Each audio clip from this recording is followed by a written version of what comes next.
This is the Daily Signal podcast for Monday, February 10th. I'm Robert Bluey. And I'm Virginia Allen.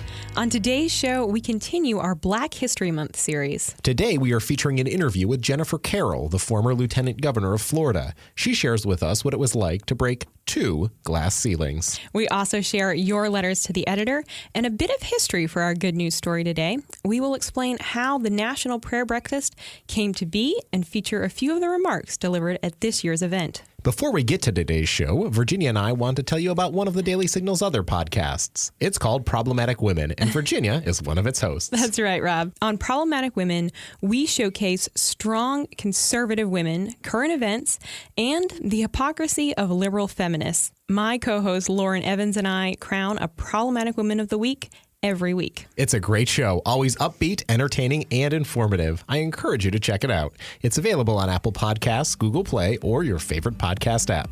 Now stay tuned for today's show. Coming up next.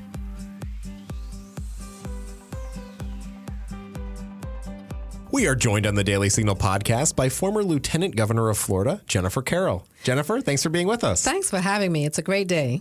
Well, throughout the month of February, we are excited to highlight the stories of Black leaders like yourself. You were the first female Black Republican elected to the Florida legislature and the first Black woman to hold the position of Florida's Lieutenant Governor. Congratulations on both of those. Thank you. And the first woman to be elected as Lieutenant Governor and statewide as well. Excellent. Outstanding. Well, we want to begin where it all started. So tell us how the story begins. Story began in my mother's womb. No. All the way back. All the way back. It's taken way back. I was born in Trinidad, West Indies. My parents migrated to the United States. I came with them at the age of 8.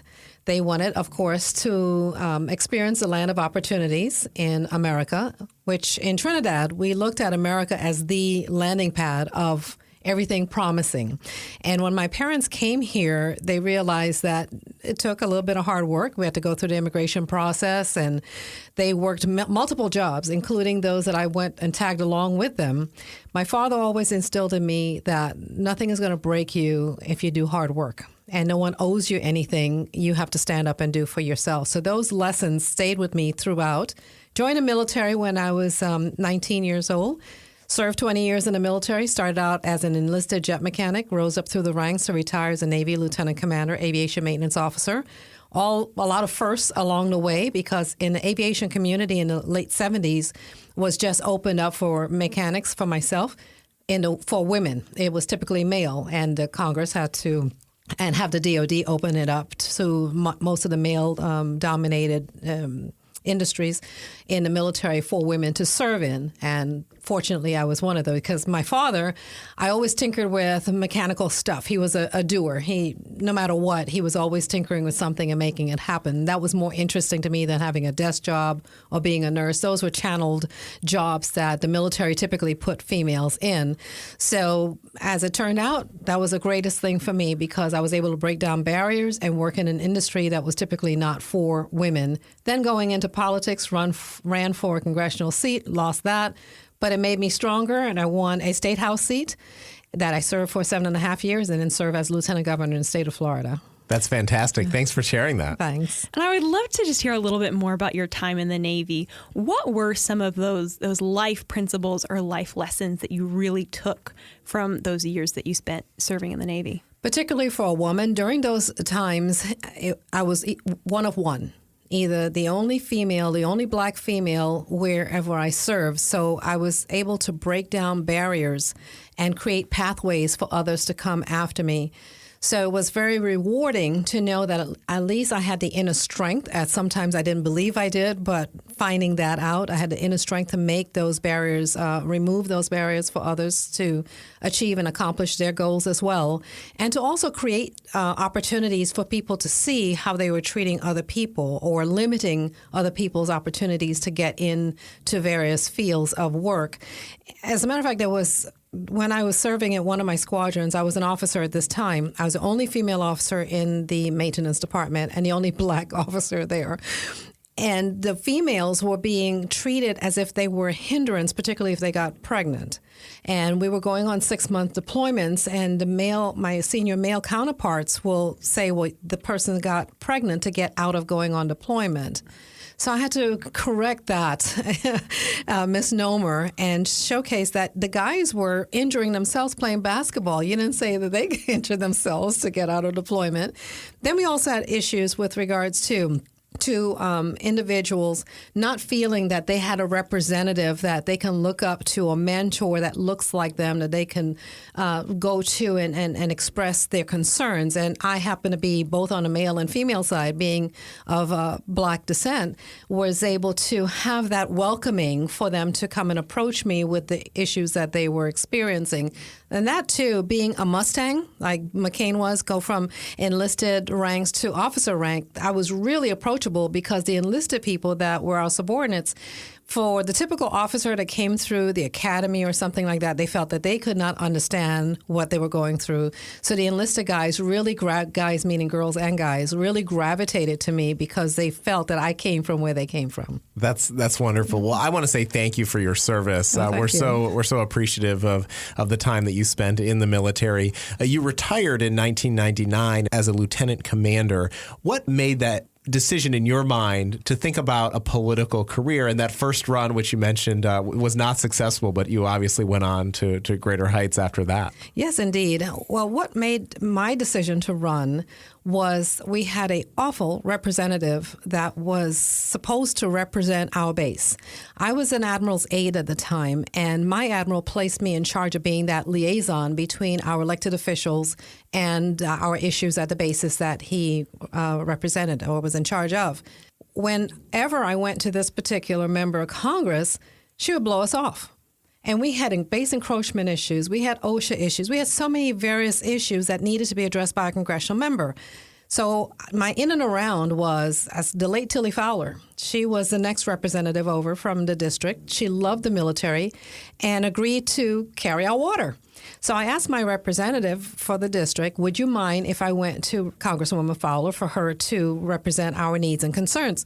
And her response was, sure, go ahead. I thought that was shrugging your responsibility. Why are the taxpayers paying you money to represent them, and you don't even care about a large constituency, a major industrial partner here in your community that you're not even willing to either learn and represent us the way you should?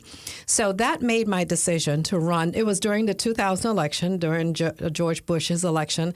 And hopefully people will read my book When You Get There, is my autobiography, to talk about, because of my entrance into that race, enabled George Bush to win his election. Reason being, we had so much voter fraud in the district that, as it turned out, 27,000 votes that voted for Gore and voted for another candidate that had the last name of Brown, those 27,000 votes had to be thrown out with the recount.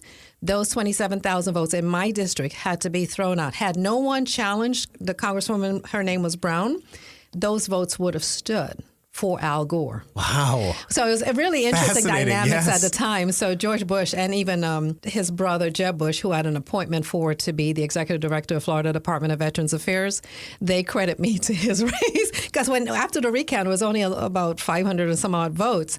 Had those 27,000 votes were just for Gore and people just left that race alone, we would have had a different turn of events during that election cycle. Oh, absolutely. Now, I imagine that at that point, you could have just, hung the hat up and said, okay, politics is not for me. But what motivated you to go on? Well, Jeb Bush. Okay. Because Jeb Bush reached out to me. As a matter of fact, I had an appointment with President Bush to be on the Presidential Scholars Commission.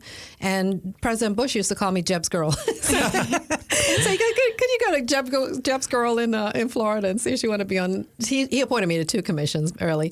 So Jeb Bush sought me out, and asked me would I be interested in running the state's Veterans Affairs. And that's what kept me in politics. And then, of course, the next election for the president again, and then Jeb Bush's election. And then other candidates. When other candidates saw the struggles that I went through, because I didn't even have my party support when I ran in 2000, they felt because Bill Clinton was in office, the representative being a Democrat, it would have been access to the money. People that want to get access to the administration is easier to have her. They knew how to pay her off and so forth. So it was an uphill battle, but it was worth it in my thought, because we were able to expose that Republicans can run and make a difference where Democrats exist, because at the end of the day, we all want the same thing: safe and secure communities, safe and secure borders, education that's quality for our children to exceed, economic development in our communities. So across the board, regardless if you're a Republican or a Democrat, these are the things that American families want. So with me getting out there and exposing that, as a matter of fact, my opponent said that I was a freak of nature because I was a black Republican. So I would make light of it. I go, am I not a good-looking freak of nature? And I would just to break down barriers. And people were like, well, let me talk to you. And I had a lot of Democrats. I set up my campaign headquarters in the heart of her black Democrat district. And they go, why are you here? I said, why shouldn't I be here? I want your vote. So folks would come in on a quiet and they go, tell me why you're Republican. I said, first of all, it's a free country. You can be what you want to be. Mm-hmm. In a general election, you can vote for whoever you want. I'm not asking you why you're Democrat. If you want to talk about policies, let's have that discussion. That's great. I love how your story is so marked by that persistence of breaking down barriers. And as we mentioned, you were the first woman and the first black person to be elected to the position of lieutenant governor. And before becoming lieutenant governor, you were also the first Republican black female to serve on the Florida legislature. Now, that had to just be so exciting to be the first in both of those positions. What did that mean to you? You know, at the onset, it meant nothing because I didn't even know. Oh, wow. When I was running for the state House seat, I didn't know that a black female Republican was never elected to the Florida legislature. It wasn't until after the election someone said, did you know you made a milestone? I go, what milestone is that? I just won my seat. That's about it. But it came with an obligation to represent in such a way that it will leave a good mark on individuals that were proud of that moment and saw it as something that they can share with their daughters and their sons as well. I had so many people come up to me and say, my daughter's so impressed with you. What people should say is, my daughter's so impressed with me. Themselves, their parents, shouldn't look to really external. That should be just an extension of what they've already learned in their households, the values that they've already been taught in their household. My kids have never gone up to someone and say, I am so in awe, I want to be like you. Because they already know who they are. They have instilled values, they have instilled character and abilities that they are short of. And that's what I wanted to present to people that were so coming up in awe at me.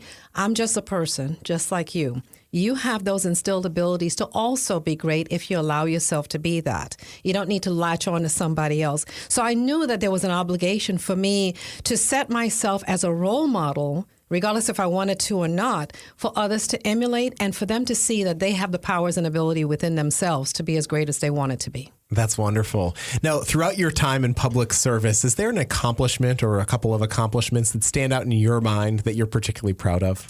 Well, a couple. I shouldn't say a couple. There are many. But when I boil it down to a nutshell, the greatest accomplishment, both in all the areas that I serve, whether it's Executive Director of Florida Department of Affairs, my state legislative position on Lieutenant Governor, was breaking down the barriers of government for the average Joe and Jane to access information and get resolve for their issues.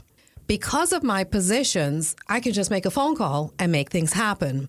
And it really highlighted itself when I was lieutenant governor, that so many people will call our citizen services and they'll get blown off and not get a response back. But once they call my office, even my legislative office, I had a standing order that no one, regardless of where their district was, whatever their party affiliation was, they would not walk away without knowing that our office helped them.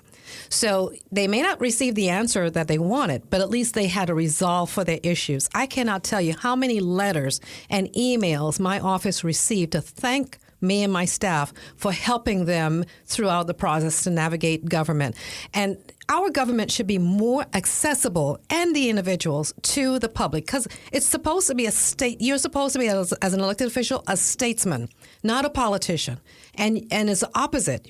You work for the people. You are responsive to the people. And nowadays, we're not seeing that level of government anymore. That's a great attitude. I appreciate that. I know our listeners will as well. And who are those voices in your life that really challenged you to, go where no one had gone before and to fight for the people in your state? Who are those role models for you? My first role model is God. He is everything. My guidance comes from him. My strength comes from him.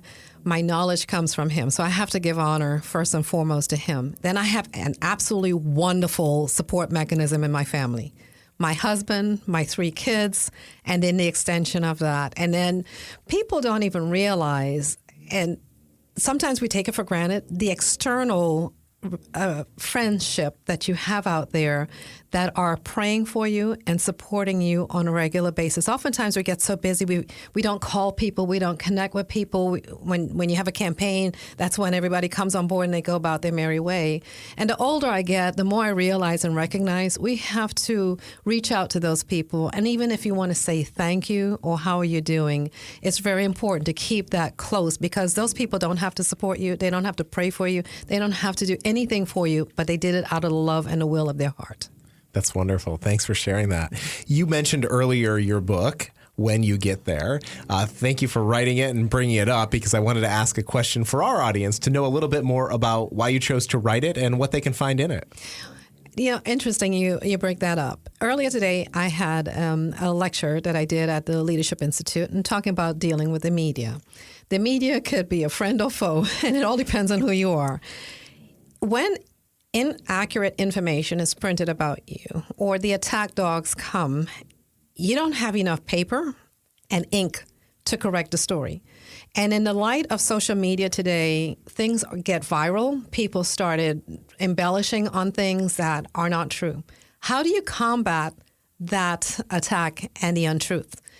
When I came out of office, this was a way for me to tell my story and to capture the narrative of things that actually occurred. So I chose to do an autobiography, so I share with the reader information about myself from where I came and my struggles along the way, and I crafted it such that it's an inspirational message. So people would see life is not going to be a bed of roses at all times, but how you pick yourself up from those falls and adversities is what's going to make you and prepare you for the next step and whatever God is have in store to bless you with. But if you dwell on those negatives and you don't have some inner strength to push and persevere forward, you're not going to make yourself better.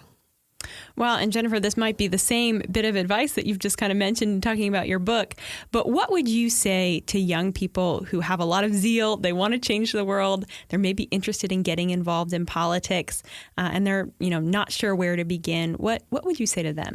The first thing I would say, to begin, start doing things at the local level.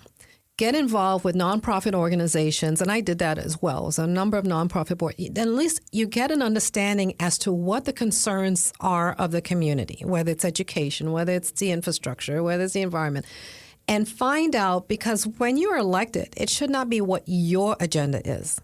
It's the agenda that you're bringing forward from the people, their voice, their message. If their message or their voice is the wrong way to go, it's up to you to inform them about how it should be because of knowledge they may not have. All of my legislative, all of my bills that I've sent through the legislature came from my town hall, came from my connection with the voters. When I was elected in the Florida legislature, I ran one race, and that was the first race that I wasn't supposed to win because the scuttlebutt in the military is the rumor out there. She's never run a race. She's running against a lady that has won before, and she's a black person in a redneck area, and the rednecks are not going to vote for a black person. Well, I won with over 82% of the votes. That was my first race. Never had a race beyond that. Why? Because I stayed connected with my constituents. Newsletters, direct emails, phone calls, town hall meetings. And didn't go to town hall meetings to hear myself pontificate. I went there to get information from them. What are your concerns? What are you seeing? And my newsletters and emails were guiding them through the legislative process as we're in session. This is what's going on. This is why I'm not voting for this bill. This was an amendment added to the bill. This is what the amendment says and does. Communicate back with me if I'm not on the right track with you, et cetera. And I stayed engaged with my constituency throughout. And I think that's very key and important for anyone that wants to run, to understand the community in which they want to serve. Because what we're seeing with a lot of candidates, they're stepping out there, and it's selfishly, I want to be an elected official. I want to have the name and title. It's not about you. It should be about the constituents. If you truly want to be and have a servant heart and be a statesperson or statesman or general terms, then you should be looking at what's the issue at heart for the people in the district that you want to represent. That's great for you to hear. I often, it reminds me of our president, Kay Coles James, here at the Heritage Foundation, who talks about the importance of just showing up and listening. And I want to close on this question, because it seems that particularly in our position here at Heritage or at the Daily Signal, as we look to reach a bigger audience and some new audiences, be it women or minorities or young people who traditionally aren't identified as closely with conservatism as others, what is your advice for doing a better job as conservatives to make sure that they understand that our policies really do lead to a better life? Well, what we have to do is have a better messenger and a better message. That's the bottom line across the board. For example, when I went into the Florida legislature, there was a bill to pass for a license plate that has the image and likeness of Dr. King. And this license plate, the proceeds from it will go to, in the state of Florida, helping out with infant mortality, birth defects, as well as sickle cell education and research. And all those impact primarily the Black community. This legislation was tried by a Democrat legislator, both in the House and Senate, for 5 years prior to me coming there. The member, Democrat in the Senate, recognized that he's not getting anything passed because we have both Republican House and Senate. He came to me with the idea. I saw what the bill and the legislation would do, and I supported it. Ran through, passed, was my first bill, getting signed by Jeb Bush. That bill impacted so many Black families across the state of Florida, and even other states emulated the legislation that we did in the state of Florida. Now, had I just let that lie and not expose it, it would have been a story untold. There are many things that we're doing both on the state, local, and national level, like President Trump is doing and President Bush has done with increasing minority home ownership or increasing minority job opportunities or decreasing the unemployment rolls and getting people off of the welfare rolls for the sustainable. We have to tell our story. But who's the audience that's listening to our story? Who's the messenger that's sharing our story? And how many times are we repeating that story? If you only repeat it once, it's not heard at all. You repeat it 3 times, maybe.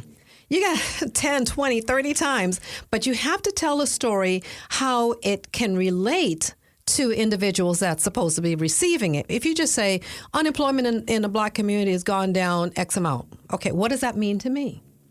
Is it meaning extra money for you to buy those diapers or to save for your kids' education? Bring it down to that level so that people can really resonate to the message that you're trying to convey. That's great advice. Great tip. Storytelling is so important, and that's one of the things that we're certainly committed to here at the Daily Signal. And where can our listeners find your book?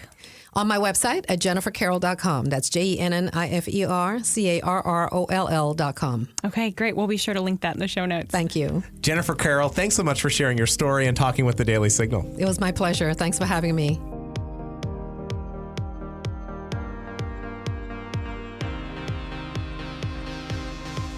Thanks for sending us your letters to the editor. Each Monday, we feature our favorites on this show and in the Daily Signal's Morning Bell email newsletter. Virginia, who do you have first? In response to Jarrett Stepman's article entitled Trump's State of the Union Address Affirms Americanism as Nation's Guiding Ethos, George Bishop writes, I don't want to blame political sides because that gets us nowhere, but it seems that America has been driven apart. The people wanting to make her the great country she is, and those who want to divide the country for whatever reason. I can't fully understand. Everybody wants to fight about whose ideas are best for America while trashing the other half. Our country was built on our diversity and grew with that strength. A house divided against itself will indeed fail. Is that how this experiment is going to end? I sure hope not. I pray not. May God help America heal. And in response to President Trump's address, Rick Radford writes, "Best State of the Union speech I have ever heard. A proper speech, and then it was a statement of the state of the union. Where we are and where we are going as a country. President Trump laid out the past and a roadmap to the future. Politics were kept to a minimum, and his complete and total refusal to dignify impeachment by not mentioning it was a masterstroke. I was worried he would bring it up, but he left it out of the discussion. Genius." Well, Rick, we enjoyed it too. Thanks so much for sending your letter. Your letter could be featured on next week's show. So send an email to letters@dailysignal.com or leave a voicemail message at 202-608-6205. What the heck is trickle-down economics? Does the military really need a space force? What is the meaning of American exceptionalism? I'm Michelle Cordero. I'm Tim Descher, and every week on the Heritage Explains podcast, we break down a hot-button policy issue in the news at a 101 level. Through an entertaining mix of personal stories, media clips, music, and interviews, we help you actually understand the issues. So do this. Subscribe to Heritage Explains on iTunes, Google Play, or wherever you get your podcasts today. The National Prayer Breakfast received a lot of attention this year, given the fact that it was held the day after the Senate voted to acquit President Trump of his impeachment charges.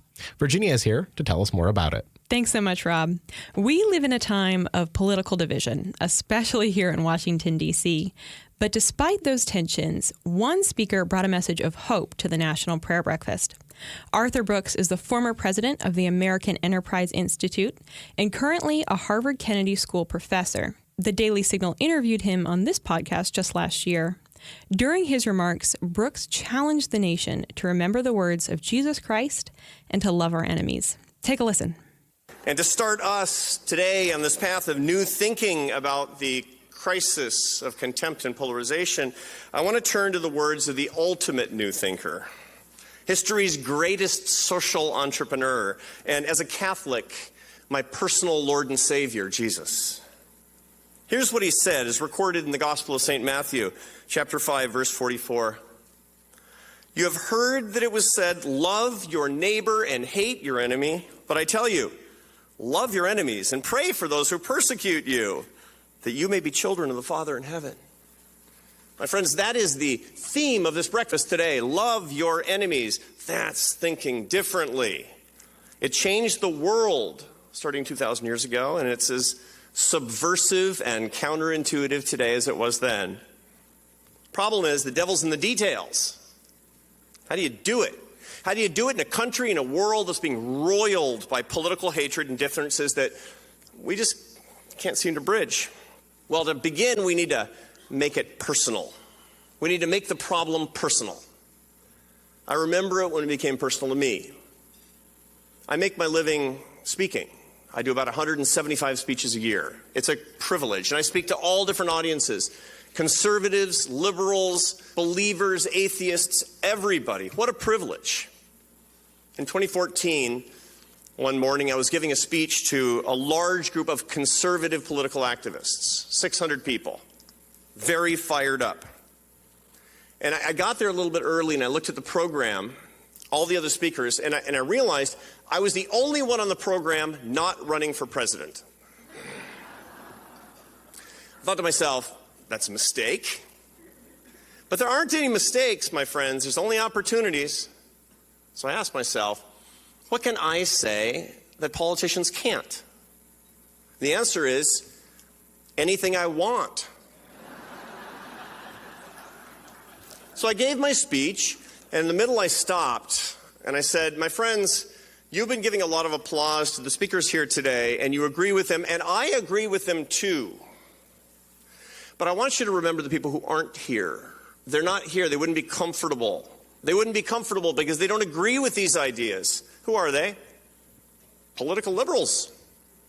I want you to remember, they're not stupid and they're not evil. They're just Americans who disagree with us on public policy. And if you want to persuade them, which you should, You can only do it one way, and that's with love. It was not an applause line. Thank you. Finally. The applause I've been waiting so long for. But a lady said to me, she said, "You're wrong. They are stupid and evil." And at that moment, my mind went to Seattle. Why? Because it's my hometown. As some of you know, Seattle is the most politically progressive place in the United States.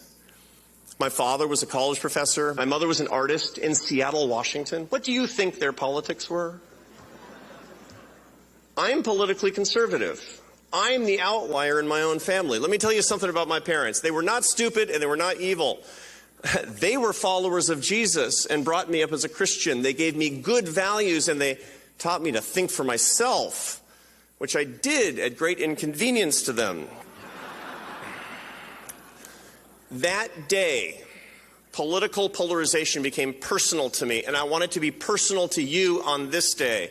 So let me ask you this. How many of you love somebody with whom you disagree politically? I'm going to round that off to 100%. The rest of you are on your phones. Are you comfortable hearing someone on your side insult that person that you love? Make it personal, my friends. This reminds me of a lesson my father taught me about moral courage. We're always taught that we need to stand up to the people with whom we disagree. And that is a good thing to do. Look, we need a competition of ideas. This is America. But the great thing about America is there's no knock in the night and no jackbooted thug just because people disagree with us. God bless this country. We've achieved this.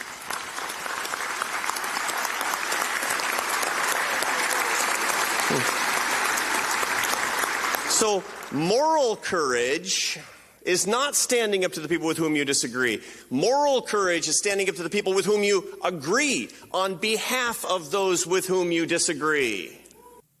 This year marks the 68th annual prayer breakfast, a tradition that started in 1953. President Dwight D. Eisenhower attended the first prayer breakfast, but the idea came from a man named Abraham Variety, a Norwegian immigrant and Methodist minister. Variety started a small group for congressional members to meet before work, to eat, and to pray together. The small meeting evolved into an idea to hold a larger prayer gathering.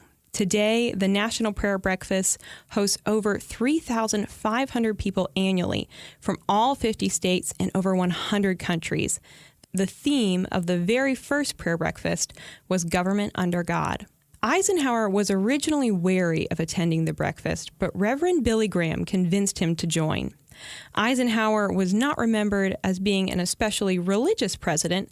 However, it was under his leadership that the phrase, "In God We Trust," was added to our currency, and "Under God" to the Pledge of Allegiance. Today, the breakfast is hosted by members of Congress, and past speakers have included Mother Teresa, Tony Blair, Ben Carson, and Max Lucado, just to name a few.